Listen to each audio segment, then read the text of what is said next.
be talking about how to divide expressions where you have terms that have powers. The first thing you really need to keep in mind is that anything, whether it's a variable or a number, if it has a power of 0, it's going to simplify to be 1. Here's an example of that. If I have an expression like 4x to the power of 0, the x to the power of 0 becomes a 1, so it becomes 4 times 1, which gets me an answer of 4. The logic of this is that if I see an expression like 4 times x to the power of 0, x to the power of 0 means that there are no x's, 0 x's after the 4. In other words, it cancels out and leaves 4 by itself. It's like a times 1. It doesn't change the 4 at all. So keep that in mind as we go through the problems today, because it's a really helpful tool to remember. Now, the main idea of today is that you're going to figure out how to simplify expressions where you have things with exponents in a fraction, like a to the power of 5 over a to the power of 3. First off, you already know that you could rewrite a to the power of 5 as a times itself 5 times. And you can rewrite a to the power of 3 as a times itself 3 times. Now, you know that anything divided by itself cancels out and gets you 1. So you can pair up pairs of a's over a, and a divided by itself, and say those pairs of a's on opposite sides of the fraction cancel each other out. So I can create 1, 2, 3 pairs of a's that cancel each other out, because anything divided by itself gets you 1 and goes away. I have 2 a's left. When you have a times a, the way you'd write that as something with an exponent is a squared, a to the power of 2 for the 2 a's I have left, and that would be your final answer to the problem. Go ahead and try the next one. Write out all of the x's and y's on top and under the fraction, and then cancel out pairs of the same letter.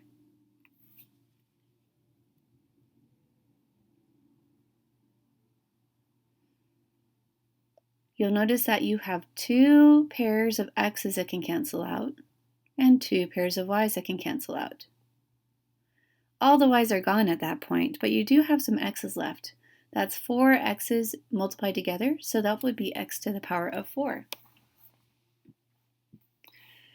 So you could use the idea that if you have, say, in this problem, 2 x's under the fraction bar and 6 x's over the fraction bar, that means you would have 2 pairs of x's that could cancel out.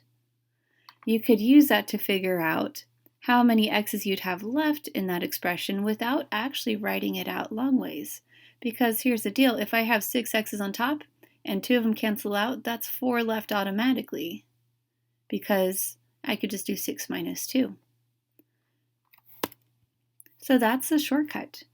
If the bases in a fraction match, you can just subtract their powers and figure out how many of that variable would be left after you cancel out pairs of the same base number.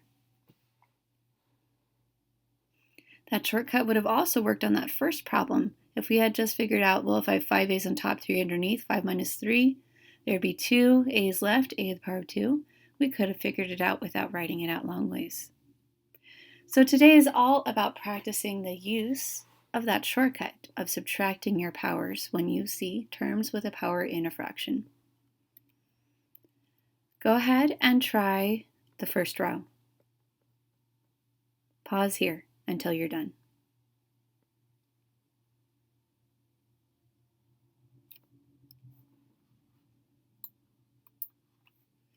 Go ahead and check your answers on the first row. When you subtract your powers, a5 over a2 gets you a3, 5 to the power 7 over 5 to the power 4 gets you 5/3. Now, watch number 3 carefully. It gets a little bit weird here. You want to keep putting in the invisible powers of 1s on variables that don't currently have a power written in. So this m6 over m is really m6 over m1. When you subtract that, you get m to the power of 5. The reason why is if you had written out 6 m's in a row over 1 m under the fraction, you'd have 1 pair of m's that canceled out and only 5 m's left. Number 4 is another interesting special case. If you have 4 minus 4, you get 0 x's left. And as you recall, the first rule you wrote down today is that anything to the power of 0 always simplifies to just 1. So 1 is your final answer. It really ties back into that rule you learned a long time ago that anything divided by itself equals 1. And here we have x4 divided by itself. Go ahead and try the second row. Pause the video until you're done.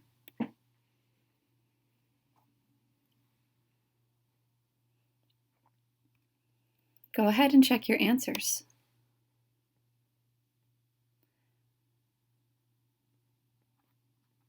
When you're done, go to the next page. Sometimes it's not quite that straightforward to solve a problem. Sometimes you have a longer expression with multiple variables. When that happens, you first want to rewrite that expression with all of the different numbers and variables spread out with space between them so that the like terms line up on top of each other. Then you can simplify each part of the fraction. The 10 over 2 fraction simplifies to 5. A4 over A3 when you subtract the powers simplifies to A1. And B5 over B1 when you subtract the powers simplifies to B4. Now your goal is to write your final answer in the simplest format possible, with which really means the shortest way possible.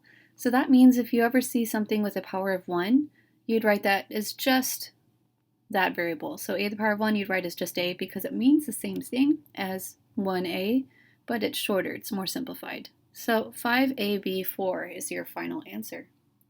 Pause the video here and try question number 1.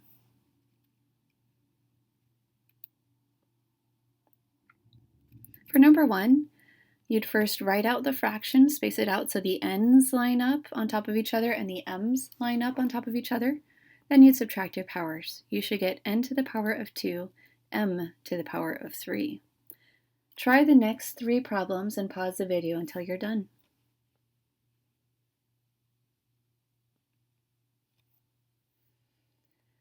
Go ahead and check your answers.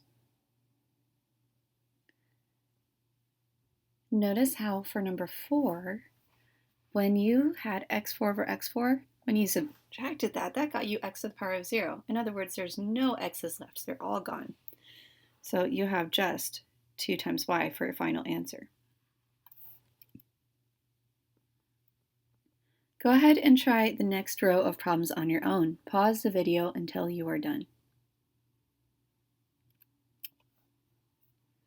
Go ahead and check your answers.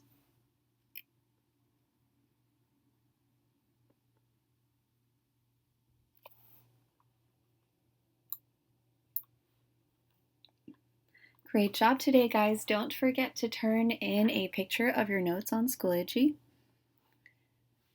And Schoology, message me if you have any questions on the assignment.